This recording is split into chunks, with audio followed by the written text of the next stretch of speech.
Welcome to our channel. Today we how to transfer calendar events from Apple Calendar to Google Calendar. Easy tutorial step by step clearly. Open your Apple Calendar on your Mac. Locate the calendar you want to transfer. Click on the calendar's name to highlight it. In the top menu, go to File. Select Export. Choose Export again from the drop-down menu. A dialog box will appear prompting you to save the file. Select a destination on your computer. Name the file and ensure it saves as in .ics format. Click Export. Now, open your web browser. Go to Google Calendar. Log in using your Google account credentials. In Google Calendar, select the file and click Open. Click Import. Wait for the import process to complete. Check your Google Calendar for the imported events. You have successfully transferred your calendar events from Apple Calendar to Google Calendar. If the page does not load, refresh the browser or try again in a private or incognito window.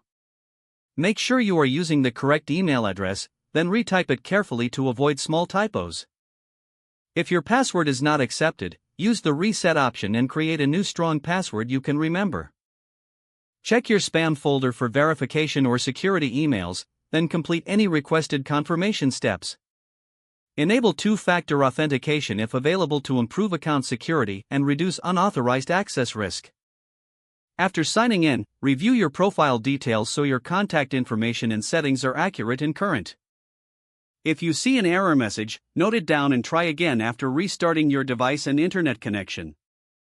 Log out when you finish, especially on shared devices, to keep your account and payment information secure. If the page does not load, refresh the browser or try again in a private or incognito window. Make sure you are using the correct email address, then retype it carefully to avoid small typos. If your password is not accepted, use the reset option and create a new strong password you can remember. Check your spam folder for verification or security emails, then complete any requested confirmation steps. Enable two-factor authentication if available to improve account security and reduce unauthorized access risk. Don't forget to like this video and subscribe to our channel for more step-by-step tech guides.